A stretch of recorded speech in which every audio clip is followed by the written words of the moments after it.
This election, like I said, makes it 100 years since Nigerians started voting. In 1923, we held the first election, then under the British. And if you look at things that dogged those elections, they're still evident 100 years after. So I submit to you this morning that the sad reality is that we have not changed pretty much in 100 years. Even when you look at the preceding elections of 1959 and also 1964, the massive irregularity that dogged those elections, that led to all sorts of manipulations, still hold sway.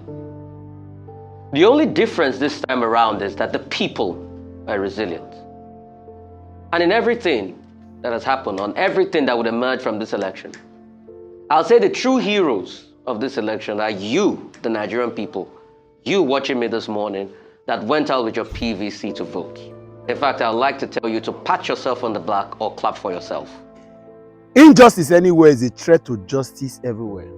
What INEC is doing right now is taking us 100 years backward. It has never been this bad. With all the money, over 300 billion naira was budgeted for the 2023 general elections. And this is it. This is embarrassing. INEC should not just be tried for election corruption.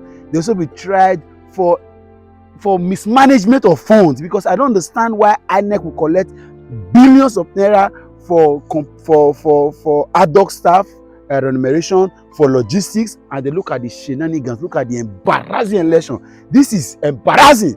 INEC cannot manage a simple server for people to upload results and be able to share just in real time. It's embarrassing, and it's embarrassing. And see, whether because you do not believe in our agenda, you don't believe in a new Nigeria, you don't believe in not taking back the country, you want to sit back and allow the old barricade, the old cabal to continue to manage our affairs, and then you are clapping for INEC.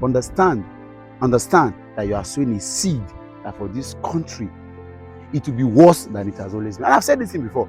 When you allow someone like Bola Ahmed Tinubu, who is a corrupt, we must begin to review a lot of things in this country.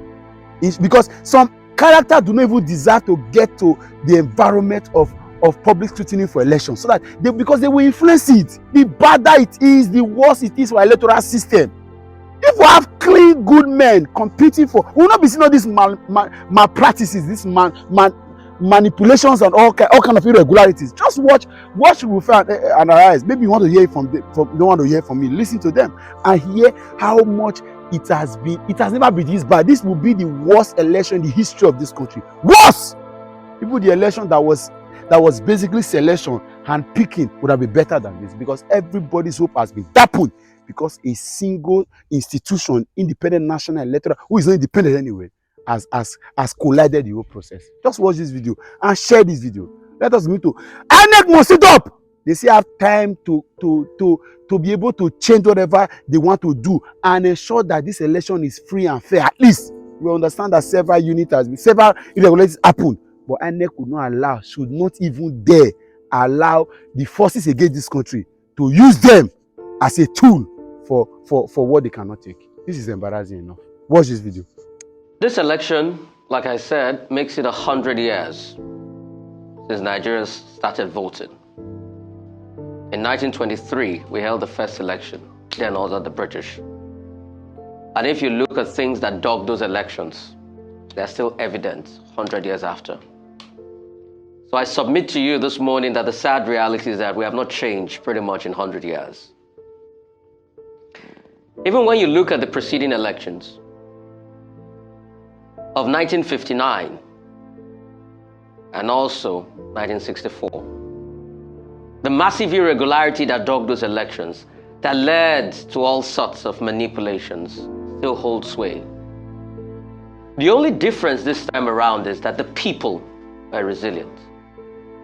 And in everything that has happened, on everything that would emerge from this election, I'll say the true heroes of this election are you, the Nigerian people, you watching me this morning that went out with your PVC to vote. In fact, I'd like to tell you to pat yourself on the back or clap for yourself. Because despite the tyranny, despite the suppression, despite the frustration deliberately, You stood tall and you ensured your vote was counted. You stayed overnight at the polling unit and used your phones to become lights for the electoral officer to count the votes. A lot of you went there hungry 6 a.m. in the morning, and you hardly ate anything until after the vote was counted. You stood there even when the thugs that failed to realize that they are a reflection of a failed state.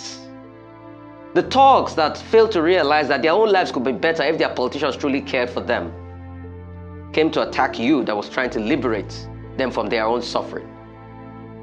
But you stood tall despite the fact that the police officials couldn't fight them back in some cases or fought them back in some cases, and you ensured that your vote counted. Some of you were so bold that despite the fact that your blood was dripping, your sweat was dripping, you voted. Jennifer has been mentioned. Those are the heroes. Despite the fact that her eyes were patched after the brutality of thugs, she looked carefully at the party she wanted to vote and ensured she voted. Jennifer's spirit just shows all of us that we have that can-do spirit, and the people can truly take their country in their hands if they want. So in all of this, you, the people, were the true heroes. Anything that happens in this election is your resolve. Is you speaking loud and clear that you will not take the things you used to take anymore. And because of your resolve in this election, I can boldly say that the Nigerian people, come what may, that the next 100 years is assured if we're to take a panoramic view. Because I know it's a long walk to freedom and getting elections right in this country. And since you have done this, you will not relent in the next election cycle. But amidst all of this, we still had lack of capacity that was shown by INEC. INEC flip-flopped so many times. And I don't want to predict anything, but I think these elections will be highly litigated. And it's only a matter of time. INEC, after realizing that one of his officials had flip-flopped initially in an interview, when the official said that we didn't promise that we're going to put presidential election results on IREV, now came back to issue 2 statements saying it was a technical glitch. Who do we believe? But a key person in INEC said they didn't promise they were going to put presidential elections on IREV. And I wonder, if only we can play their videos back for them. What did they say initially? They said the joker in this election was going to be the fact that from polling units, they were going to post them onto the IRF. They bragged about it. I asked here on Friday, hope they are not going to complain no data. But like I said, it came to pass. I sadly want to be right on issues that denigrate my country. But like I said, all the concerns I raised about INEC here on Friday, all of them came to pass. All of them. It was still a case of they couldn't upload results. Some said password, some said technical glitch. It was still a case of the fact that the channels on the IREV were not properly working. I talked about the tech. I saw the interface. I said it. That interface was suspect. But it came to be. It came to be, which is a sad reality. I also said it here on Friday, that hope will not have the situation like Amuwo or Dauphin in 2019, where ballot papers were burnt, that led to the disenfranchisement of those people and votes were not counted. But it happened again. You saw how ballot papers were burnt and people had to scamper for their lives. But this time around it was different, because in all fairness, the police and the army responded to some, but some they couldn't respond to. And a police spokesperson was trying to justify incompetence by saying that what will police officers do when you have a mob of area boys and you have 2 police officers? Really? As though we are the ones that wear police officers' uniforms now. Never ascribe to incompetence, never ascribe to malice what you can explain with incompetence. I think the police PRO should be properly tutored on how to speak, really. Just like the police PRO, just like the police commissioner in Kano. that saw a child voting. And the next thing, when he was asked, he said, oh, you can't ascertain the physical features of a child. Very funny. So as we are now, we don't know who children are in society. I'm sure they will probably say they are unknown voters at a point. So these are the things we've always complained about, and they all happen. And it's not a good sign for INEC. We will wait for the results to continually trickle in, but this is not a good sign for INEC. Elections were disrupted. Kogi was even a funny case. Disrupted in Kogi Central. At first, the governor started by digging the Red Sea, so that he said he was fighting robbers, armed robbers or terrorists.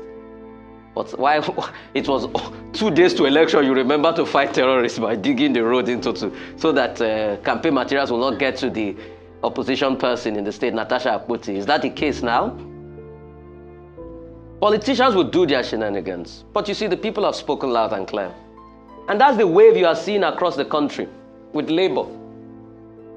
Nobody will have expected what happened or what is happening currently in Lagos, with 2 local governments to spare.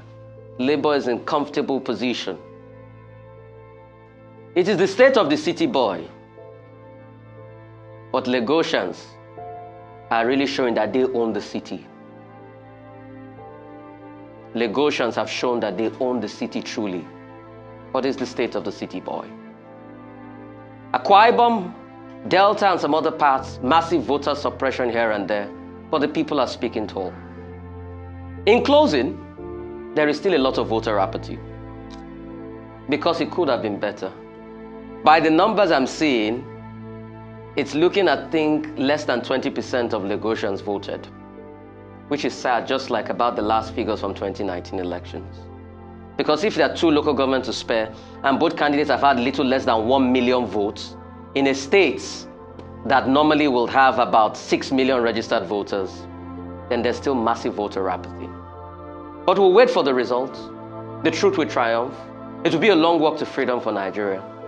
But most importantly, you, the Nigerian people, if we are to pick heroes from the elections, you are the heroes of these elections. Come what may, clap for yourself.